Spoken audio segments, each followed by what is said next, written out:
बिस्मिल्लाहिर्रहमानिर्रहीम अस्सलाम वालेकुम। New Oxford modern English third edition book 7।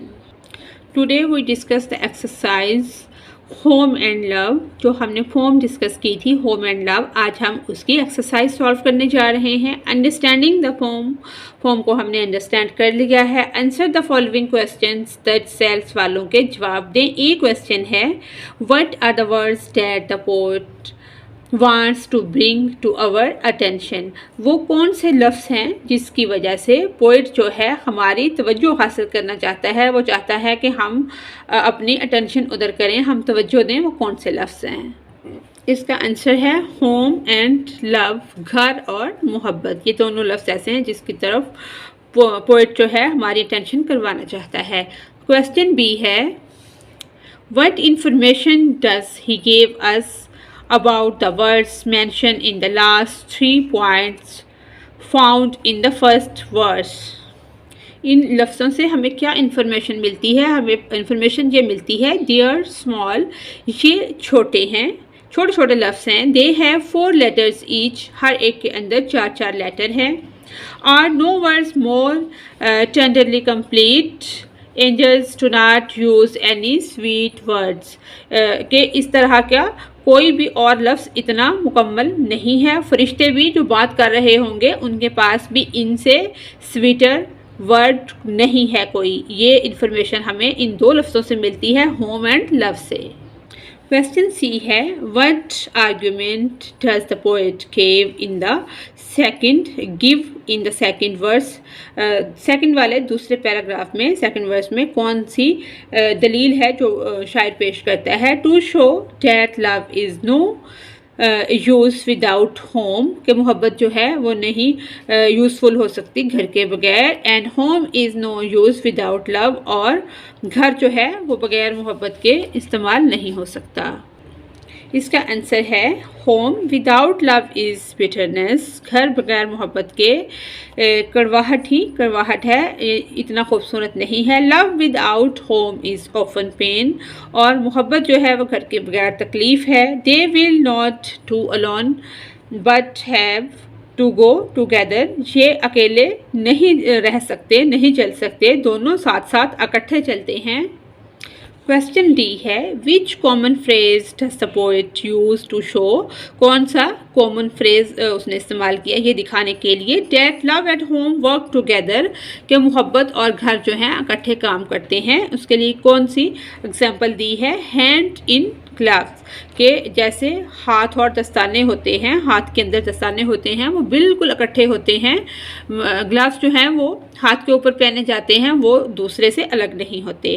Question ई है, what message does the poet have for those who have both home and love, क्या message देता है poet कि जिनके पास मोहब्बत और घर दोनों हैं, उनके लिए क्या पैगाम है? The poet says that those who have both, जिनके पास घर भी है और मोहब्बत भी, whether they are poor or not, ought to sing the whole day, चाहे तो पूरा दिन day along अकेले गाते रहें। the words will make their song divine, और जो लफ्ज़ हैं उनके गाने को, उनके सॉन्ग को इस तरह से बना देंगे कि जैसे वो अल्लाह ताला की तरफ से भेजा गया है, इनकी खुशी के इजहार के तौर पर बताया जा रहा है। क्वेश्चन एफ है, find words in the poem which have the same meaning as the following. Our divine being, अल्लाह की तरफ से या आसमानों पर एंजल, फरिश्ते जो उनको कहा जाता है। अबोड, रहायश, घर, होम भी घर और रहायश, नीडी ज़रूरतमंद, पुअर भी ज़रूरतमंद। ऑब्टेन हासिल करना, गेन हासिल करना। अफेक्शन लव, दोनों का मतलब प्यार और मोहब्बत में ही है। These questions are more challenging, discuss them first, ये क्वेश्चन जो हैं ये ज़्यादा डिफ़िकल्ट हैं, इनको पहले डिस्कस किया जाए। क्वेश्चन जी है, what to your mind does home means, what does a home become a home. आपके जहन में क्या आता है कि घर जब घर बनता है तो उसका क्या मतलब होता है? इसका आंसर है, होम टू मी, मेरे मुताबिक घर जो है सिग्निफाइज a heaven, ये अक्कासी करता है जन्नत की, where and find comfort, जहाँ पर हम आराम और सुकून महसूस करते हैं, belonging and a sense of identity, घर हमें एक पहचान देता है, it become a true home when it is filled with love, ये बिल्कुल सच है घर अगर मोहब्बत से भरा हो, shared experiences and a feeling of security, जहाँ पर हम अपने जज्बात और एहसासात का इजहार कर सकते हैं और ये हमें तहफ़्फ़ुज़ फराहम करता है, फील करवाता है कि हम महफूज हैं। क्वेश्चन एच है। अगला सवाल है, इन योर व्यू, आपके व्यू से, can home exist without love, क्या घर जो है वो अपना वजूद रखता है मोहब्बत के बगैर? इसका आंसर है a physical space can be called a home, एक जिस्मानी जगह को, एक फिजिकल स्पेस जो है उसको घर कहा जाता है, but the essence of a true home often, लेकिन एक सच्चाई का जो जौहर है वो घर वो चीज़ है, इन्वॉल्व्स इमोशनल कनेक्शंस, जहाँ पर अक्सर जज्बाती ताल्लुक़ शामिल होता है, उसको घर कहते हैं। Without love a place may lack the warmth and emotional fulfillment that typically characterize a meaningful home. मोहब्बत के बगैर किसी जगह में गर्मजोशी और जज्बाती तकमील की कमी हो सकती है, जो आमतौर पर एक बामानी घर की खसूसियत रखती है। नेक्स्ट है, answer the following questions with reference to context. Question A है, कॉन्टेक्स्ट से हमारी लाइन दी गई है बुक के ऊपर, वो हमने रीड आउट करनी है, उससे रिलेटेड ये फर्स्ट क्वेश्चन है, what do they talk about? The poet says, poet कहता है, शायर कहता है, डैट दे हैव के not any words sweeter than home and love, के मोहब्बत और घर से अच्छा और मीठा लफ्ज़ कोई भी नहीं है। क्वेश्चन बी है, व्हाट डज दिस मीन, इसका क्या मतलब है? They go together as a pair, वो एक जोड़े की तरह इकट्ठे चलते हैं। नेक्स्ट क्वेश्चन है, what travel in this way? The words home and love, हो मोहब्बत और घर जो है वो ट्रैवल करते हैं। क्वेश्चन सी है, ये वाला क्वेश्चन है, and if you have both, अगर आपके पास ये दोनों हैं तो इससे रिलेटेड ये फर्स्ट क्वेश्चन है, what does the both refer to, कि ये दोनों मोहब्बत और लव किस चीज़ को रेफर करते हैं? होम एंड लव, घर और मोहब्बत को। सेकंड क्वेश्चन है, what should you do if you have both, आप मसलन क्या करते हैं अगर आपके पास दोनों होते? You should sing the whole day long, आप सारा दिन गाते रहते, and these words will make your song divine, और ये लफ्ज़ होम एंड लव जो हैं आपके गाने को एक वही बना देते, एक बहुत अच्छा गाना बना देते जो कि अल्लाह की तरफ से आपको आ रहा हो, यानी कि आप अपने जज्बात का इजहार बहुत अच्छे तरीके से करते, इसमें एक खुशी की लहर बताने की कोशिश की गई है। Rhyme and meter, what is the rhyming scheme of the poem, poem की जो राइमिंग स्कीम है वो क्या है? ए बी सी डी, ये इसकी राइमिंग स्कीम है। सेकंड क्वेश्चन है, do all the lines have the same number of syllables और beats, how many are there in each line, हर लाइन में कितने सिलेबल हैं? इसमें 8 8 8 8 8 9 8 4, और दूसरे में 8 8 8 और लास्ट वाली में 4 हैं। इसमें 8 8 8 फर्स्ट वाली में, सेकंड वाली में, थर्ड वाली में, और 9 8 4 ये लास्ट वाली में है। नेक्स्ट क्वेश्चन है, find use of alliteration in following, नीचे जो दिए गए हैं उनमें से अलिट्रेशन जो है वो हमने फाइंड आउट करनी है। अलिट्रेशन क्या है? अलिट्रेशन ये होती है कि सेम वर्ड जो होते हैं, when similar sounds are repeated in a line of poetry, जब एक जैसी साउंड्स रिपीट होती हैं तो उसको कहते हैं अलिटरेशन। जैसे इसका जो फर्स्ट दिया गया है इसको हम देखते हैं, her mother made mumbled from old oranges, mother made mumbled, बड़बड़ाना, यानी कि ये क्या है, एक जैसी साउंड बार बार रिपीट हो रही हैं। इसी तरह से नेक्स्ट है, Peter Piper posted the parcel on Friday, Peter Piper posted parcel, ये साउंड जो हैं ये रिपीट हो रही हैं। The both drifted dreamily along the white water. Drifted dreamily, ये भी रिपीट हो रही हैं. white water, ये भी साउंड्स रिपीट हो रही हैं. नेक्स्ट है Sarah and Simon slide slowly down the slope after bouncing off the boulders on the side hill. जैसे सारा समन स्लाइड स्लोली स्लोप, ये क्या है, रिपीट हो रही हैं. बाउंसिंग बोल्डर्स, ये दोनों रिपीट हो रही हैं. नेक्स्ट है many man and women marched towards the town all together. Many men, women marched towards town together. ये रिपीट हो रही हैं. 6 है make a few sentences of your own using alliteration. हमने जो रिपीट साउंड्स हो रही हैं उनकी मदद से कुछ सेंटेंसेस बनाने हैं. फर्स्ट है Jack, joyful, juggle, juicy, jumbo, jigsaw, puzzles. Next है the lively laughter of little Lisa echoed in the lively library. Next है Maria's melodious music memorized the merry minded audience. ये भी कितनी साउंड इसमें repeat हो रही हैं.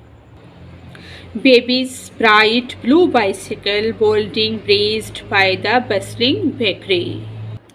नेक्स्ट है वर्किंग विद वर्ड्स, लफ्ज़ों के साथ काम करना. Can you complete the following, क्या आप इनको कंप्लीट कर सकते हैं. They are well known expressions, जैसे हम किस चीज़ की मिसाल देने के लिए, जैसे हम कहते हैं slow and steady.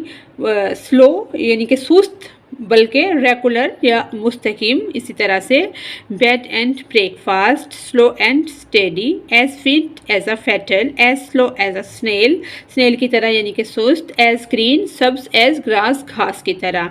Part and parcel, as cool as cucumber, खीरे की तरह ठंडा.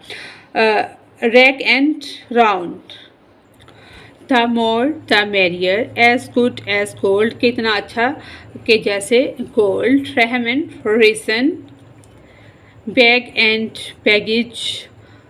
Head over heels, safe and sound, जैसे खैर आफियत.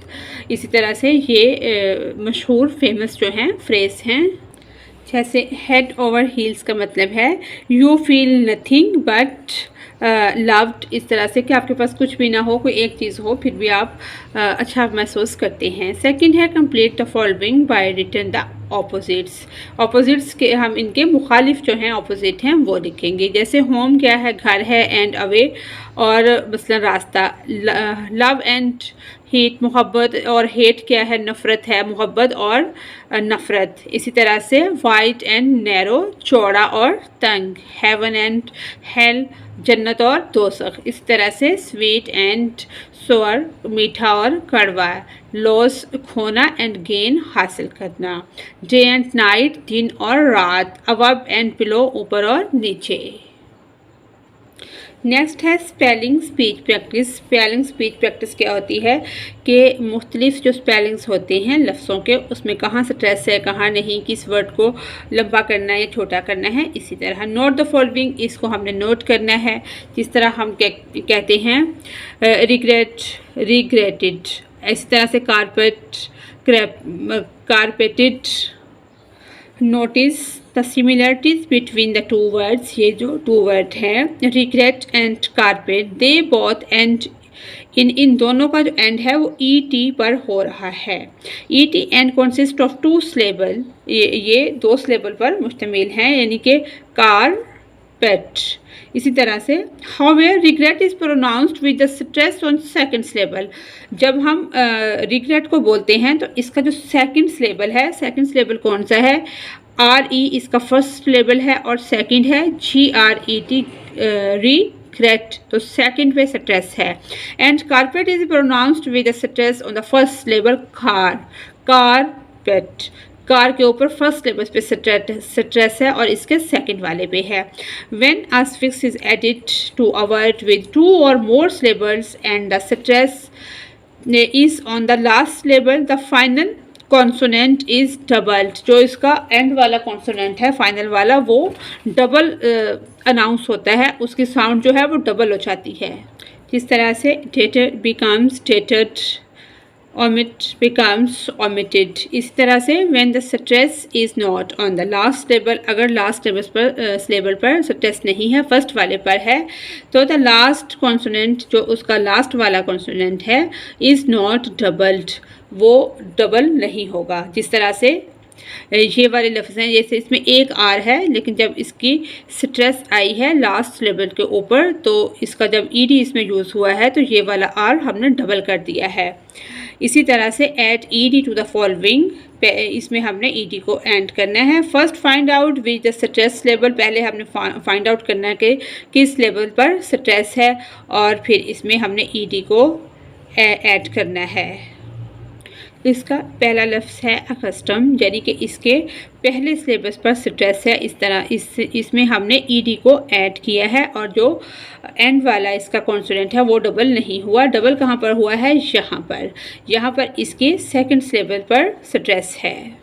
जिनके सेकंड सिलेबल पर स्ट्रेस है उनको हमने डबल कर दिया, जैसे यहाँ पर डबल आर हो गया, इसी तरह से ये आर भी डबल हो गया, ये टी डबल हो गया, और बाकी जिनके फर्स्ट लेवल पर स्ट्रेस है इसको हमने डबल नहीं किया, ऑफर्ड का ऑफर्ड ही रहा। जैसे वॉमिटेड, ये डबल टी आ गया। नेक्स्ट है, इनको हमने मज़ीद इस तरह से डिवाइड कर लिया है समझाने के लिए। फर्स्ट लेवल, इन सब के फर्स्ट लेवल पर स्ट्रेस है। सेकंड लेवल, इन सब के सेकंड लेवल पर स्ट्रेस है। इनके जो लास्ट वाला कॉन्सोनेंट है वो डबल हो गया है सबके अंदर, और इसके थर्ड सिलेबस पर स्ट्रेस है। इनमें भी add ED to the following, इन सब के अंदर हमने ईडी ऐड किया है। जब ईडी हमने ऐड किया है तो इनका लास्ट वाला जो कॉन्सोनेंट है वो डबल हो गया है सबका। सी पॉइंट है लर्निंग अबाउट लैंग्वेज, ज़बान के मुतालिक सीखना। when angels talk in heaven above, I am sure they have no words more sweet। जब फरिश्ते आसमानों पर बात कर रहे होंगे मुझे यकीन है कि इनसे ज़्यादा मीठा लफ्ज़ कोई नहीं होगा। Complete the following sentences in your own words, अपने लफ्ज़ों में उनको हमने कंप्लीट करना है। When he was leaving home, जब उसने घर छोड़ा, ही वॉज वेरी सैड, वो बहुत सैड था, उदास था। The bell started to ring, बजना शुरू हुई। when I was completing the exercise, when I was visiting my aunt, she looked hale and hairy। The bell was ringing when I was in classroom, he was boiling some water in a pan with when, ये double van लिखा गया है। The baby started crying, जब बच्चे ने रोना शुरू किया, क्राइंग। नेक्स्ट है, अगला पॉइंट है साइमल्टेनियस एक्शन। ये क्या है? बेशक वक्त कार्रवाई। इन इंग्लिश में वो यूज़ द वर्ड व्हेन, जब हम इंग्लिश ज़ुबान में when, while and as, to, show, two action ये यूज़ करते हैं। व्हेन, वाइल, तो क्या होता है? दो चीज़ों को, दो एक्शंस को, दो कामों को एक वक्त शो करने के लिए, occurring at the same time. We can use the past continuous tense, हम पास्ट कंटिन्यूस टेंस को and the simple past tense को इन द सेम सेंटेंस, एक ही फिक्रे में एक्सप्लेन करते हैं जब हम व्हेन को यूज़ करते हैं। When I was living in Islamabad, जब मैं इस्लामाबाद में रहता था। I learned to ride a bicycle, मैंने साइकिल चलाना सीखा। इसमें क्या है? पास्ट कंटिन्यूस और सिंपल पास्ट दोनों को इस्तेमाल कर लिया व्हेन की वजह से। While they were showing my parents the library, I played outside. While की वजह से हमने पास्ट कंटिन्यूस को और सिंपल पास्ट दोनों को एक जगह इस्तेमाल किया है। करना इसमें ये है, make sentences by using the words and the word column A. ये कुछ कीवर्ड दिए गए हैं, ये कॉलम ए है और ये कॉलम बी है। यूज़ द करेक्ट टेंस, इसमें हमने सही टेंस का इस्तेमाल करना है of the verbs given in brackets if the key word start with a capital letter being your sentence with it, यानी कि मुकम्मल इसको सही हमने लिखना है कॉलम ए, बी और ये कीवर्ड के साथ। The dog was leaving the kennel just as we entered the garden. Just as की वजह से दोनों टेंस जो हैं वो एक साथ आ गए हैं. While the older children were painting pictures, the younger ones slept. इसमें क्या यूज़ हुआ है? while, जिसकी वजह से दोनों टेंस एक साथ आ गए हैं. The musician started playing as he की वजह से walked into the room. दोनों टेंस एक साथ आ गए हैं. As they were putting on their shoes, as they की वजह से if began to rain. इसी तरह से शासिया and Naima studied the menu while का यूज़ हुआ है. The waiter was clearing the next table. वो अगले टेबल को क्लियर कर रहा था, उन्होंने मेन्यू को पढ़ लिया. When, इसमें when यूज़ हुआ है. He was crossing the road.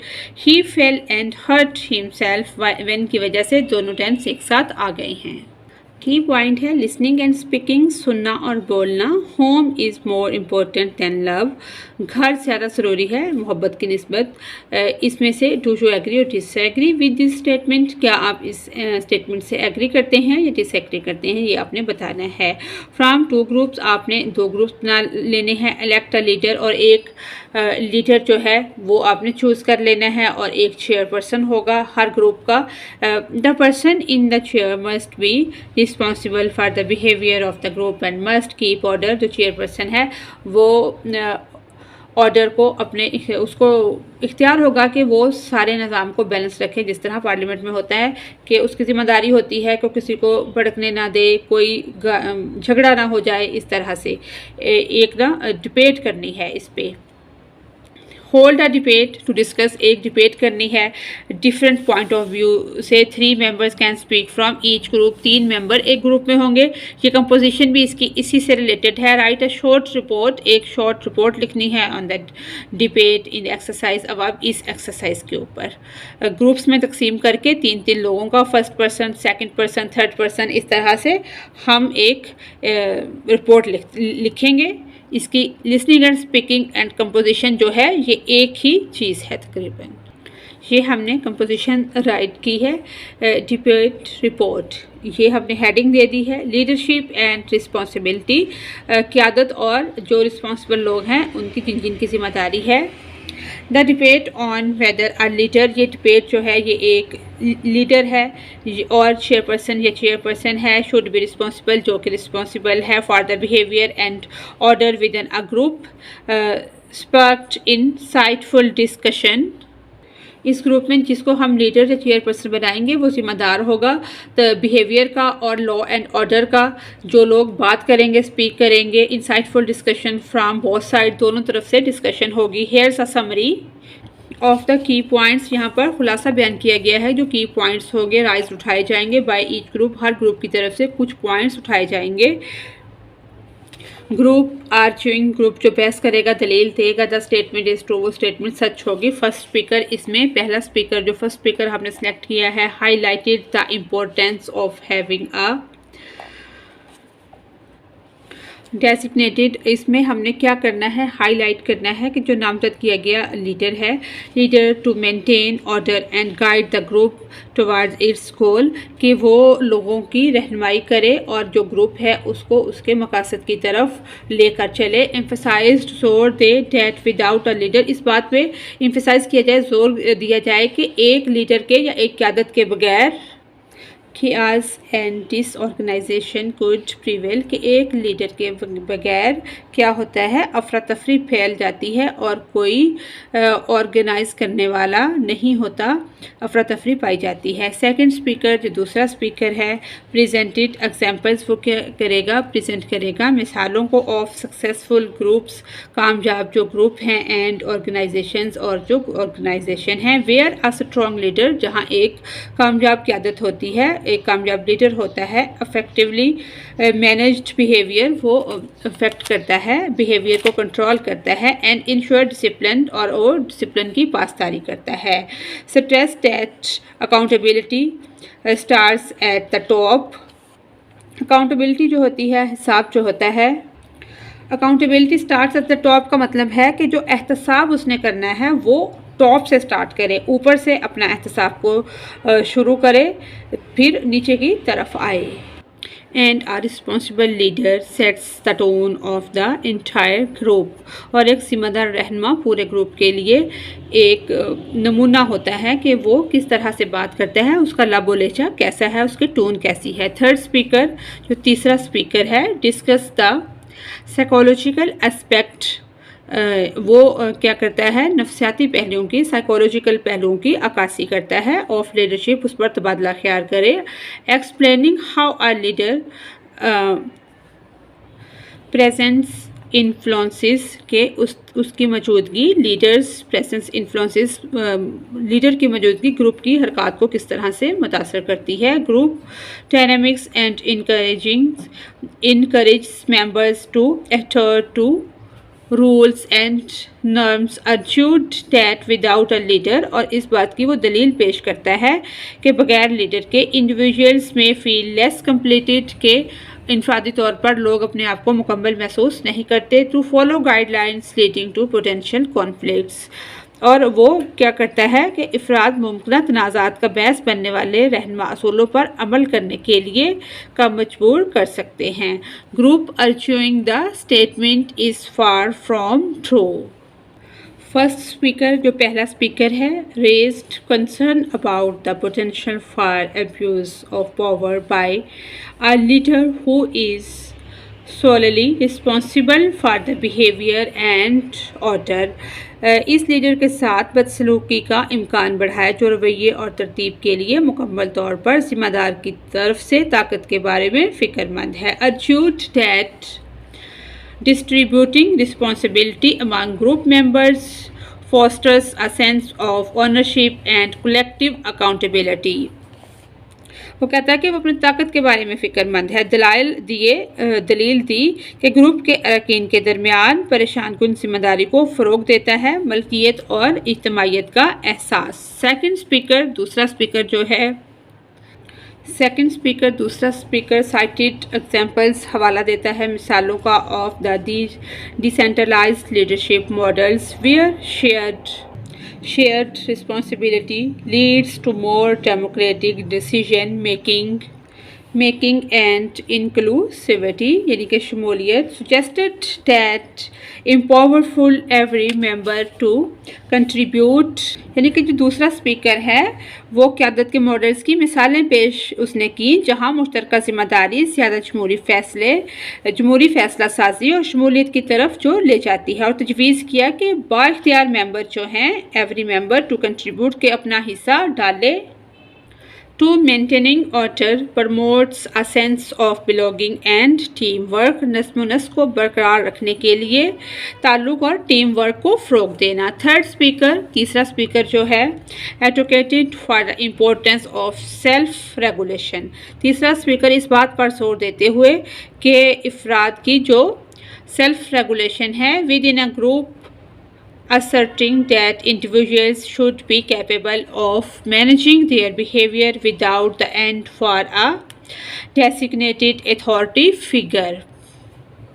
वो कहता है कि अफराद को किसी नामज़द की ज़रूरत के बगैर अपने तर्ज़ अमल को मुनज़्ज़म करने के काबिल होना चाहिए। और वो इस बात पर भी एम्फसाइज़ करता है कि जोर देता है कि ग्रुप में काम करने की क्या अहमियत है, इस बात की भी वकालत करता है। Proposed that fostering mutual respect and communication among group members is more effective than relying on a single leader। वो कहता है कि इस बात की भी तजवीज़ पेश की गई कि ग्रुप मेंबरान के दरमियान बाहमी एहतराम और बातचीत को फ़रोग़ देना सिंगल लीडर से ज़्यादा मुअस्सर है कि एक लीडर बात करे। ये हमने उसकी पूरी रिपोर्ट पेश की है। इसी के साथ ही हमारी आज की एक्सरसाइज कंप्लीट होती है। अगर आपको मेरी वीडियो से कोई रहनुमाई मिल रही है तो मेरी वीडियो को लाइक और मेरे चैनल को सब्सक्राइब करें। Thanks for watching us.